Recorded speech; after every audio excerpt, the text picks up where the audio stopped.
this is the take-home message. This is what I've just spent the last 5 minutes trying to get to this point. Apologies. Morning, guys. I just thought I'd take a little walk outside to do this video just because I can. It's a beautiful day.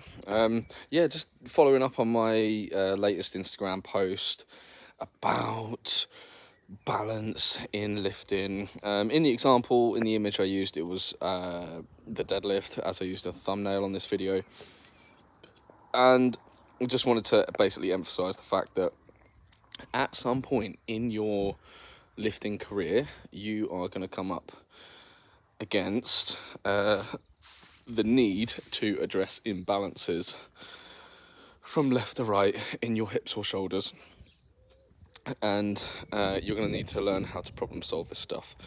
If you haven't already, give Dr. Aaron Horschig a follow. He is a fantastic social media expert and therapist out in the States that will help you kind of like problem solve these issues. I learned lots from him and lots from other physiotherapists and just like countless people that I've had to see for breaking myself, really.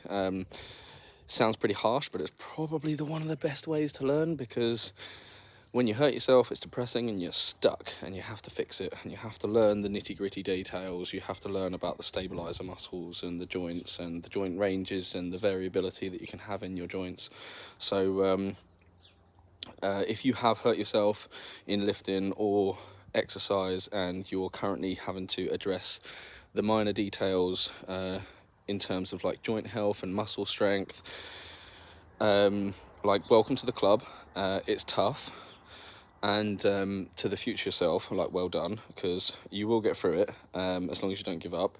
It's just a hard task to try and work through. But specifically talking about the deadlift, recently what inspired me to do this was that my deadlifts came to a grinding halt this last Friday, because lo and behold, I was getting pretty tired in my general week-to-week training, and I was getting lazy with my split squats, my front foot elevated split squats. They don't have to be loaded, they just have to be body weight. I just have to do a few rounds of 20 a couple times a week after my deadlift days, just to make sure that my right glute stays in a consistent range of force production, so that I don't run into trouble with my deadlift. I did feel that there was some slight strain in my lower back from the deadlift session, but because it's happened so many times now, I was able to stop myself because I registered what was going on and realised that I just had no power down my right leg. So it was a pretty impressive 270 kilos for 4 on 1.5 legs. I just found what's been beeping all morning. It's a 4x4 left out in the rain. How do I stop that? I don't think I can. There's no off button. Joy. So yeah, that's what inspired me to do this video, and straight away I had to get back on the old single leg accessory movement gain train, and there's endless benefits to it, because not only do I now have a closer to equal firing force production from left to right leg, I'm now able to continually progressively overload my squats and deadlifts. Like, if I don't do it, squats and deadlifts go down the pan, and then I'm upset, same as most people that care about their lifting would be. So it's just, it's just one example of many imbalances that you can have.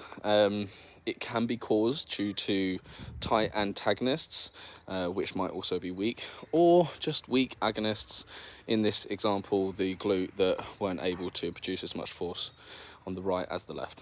So there you have it, a quick spiel on muscle imbalances, just walking around my beautiful backdrop with the farm in the background there. Very fortunate. So yeah, I hope you're all having a lovely day, and if you've got any questions or have any imbalances, make sure you drop me a message or drop another professional a message to help you try and work through that. it's definitely something that I am very, very good at. I'm going to be taking on some form of therapeutic sports therapy course in the future, I believe, just because it's going to be a massive string to my bow in terms of my business, and it's kind of stuff that I've kind of learned to do over the last decade anyway. So there you have it. If your squats and deadlifts are not this is the take-home message. This is what I've just spent the last 5 minutes trying to get to this point. Apologies. The take-home message is, if your squats and deadlifts aren't going very well and you're getting back tweaks, what you need to do is a single leg test exercise for 2 reasons.